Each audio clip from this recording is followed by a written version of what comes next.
Hi there, it's Jen from modernmedicinelady.com and the Empathic Woman System, and the word of the day is startle. And I'm choosing this because we are wired to respond to danger by getting startled.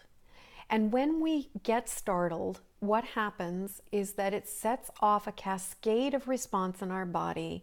It sets off these stress hormones, all this adrenaline, all this cortisol, that basically gets the fight or flight mechanism going and gets us ready to respond either by fleeing or by fighting.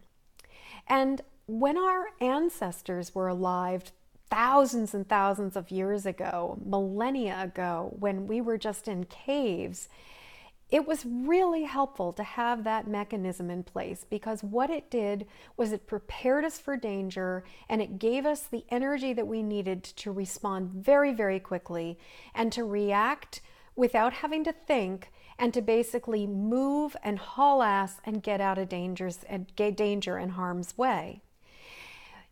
The challenge is that nowadays we are living in a world where most of our dangers are actually intellectual. They are not, or theoretical. They are not physical harm, like I need to run away from a saber-toothed tiger.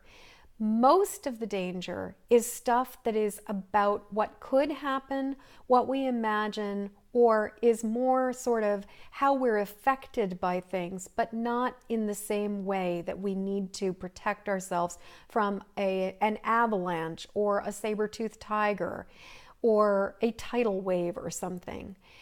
But the thing is, our bodies are still responding to this startle in a similar way. And when our ancestors had the startle happen, what they would do is they would immediately physically respond. And as a result, they would burn off all of those stress hormones very, very quickly. They would find their way to safety, and then they would be okay again. But in our case, what happens is we startle, the fight or flight mechanism gets activated, and then what happens is, because we don't run it off, we don't necessarily respond, we get caught in these tape loops of basically cascading stress and cascading fear, where we just keep going further and further and further down the rabbit hole of fear and down the rabbit hole of panic.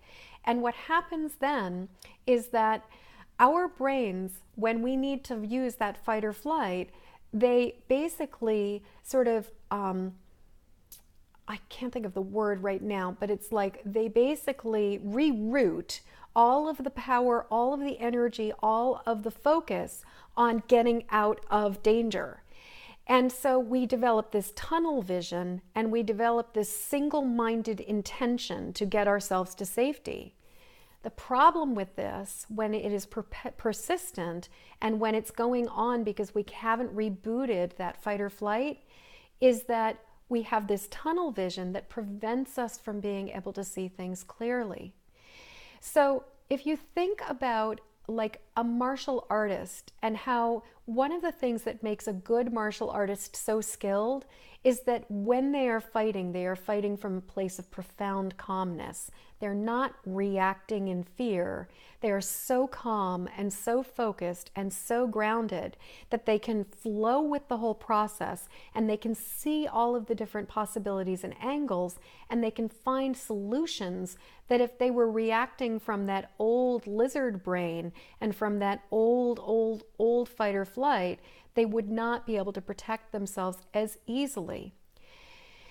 So right now, I think it's so incredibly important for us to recognize the way that our biology affects us and causes us to feel fear, and that the way it served our ancestors does not necessarily serve us, because we don't have the chance or the opportunity to kind of run it off, basically. And we need to find solutions for how to settle it down and how to calm ourselves down after a major startle like we just had on Wednesday, waking up to the election results. So, as you probably know, I'm a major fan of tapping, because it is actually one of the most effective ways to reboot that part of our brain that causes fight or flight, which is the amygdala.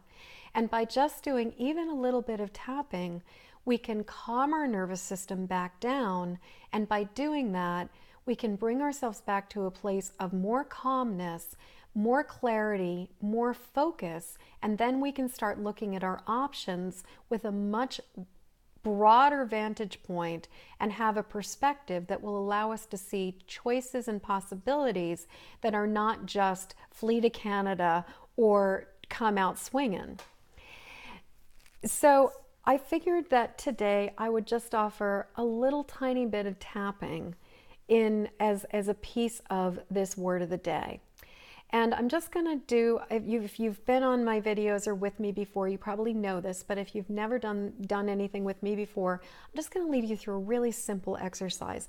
And actually, I'm not even going to tap, but what we're going to do is we're just going to work with the pressure points, and we're just going to do a little bit of massaging on certain points on your body, and we're just going to breathe in calmness and breathe out any tension or worry.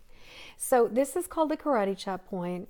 And I just want you to rub it a little bit, kind of, and then put a little bit of pressure, kind of, sort of massage into it. And just as you and you kind of move around until it sort of feels almost like your fingers are kind of clicking. And then just breathe in some calmness and breathe out tension and worry.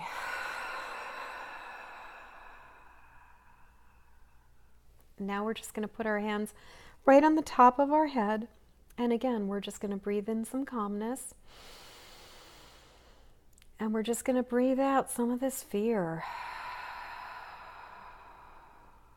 And now eyebrows, right at the tops of your eyebrows, right where your eye sockets start, just pushing in, right at the bridge of your nose, top of it, above it, and just breathing in again. And breathing out. And now going to the sides of your eyes, again, we're just going to take a moment and we're going to push in and breathe in and calm down. Under the eyes, we're just going to take a moment, we're going to breathe in calmness and just breathe out tension and worry. Under the nose, breathing in calmness. And breathing out tension and worry. Under the lip, breathing in calmness. And breathing out tension and worry. Collarbone, breathing in calmness. And breathing out tension or worry. Now under the arm, kind of right on the side of your ribs, kind of past your breast tissue if you're a woman, down from your armpit, just breathing in, just pushing in and breathing in that calmness. And breathing out any tension or worry. And then back to the top of your head, breathing in calmness. And breathing out tension or worry. So even that one round, I feel a lot calmer. I feel a lot more relaxed. I'm here in my body. I'm just getting myself back to the here and now. And another thing you can do to just really come back into the here and now is put your hand on your skin, on your chest. Put your hand right on your heart. And just breathe. Breathe. Put both hands even. And just breathe into your heart.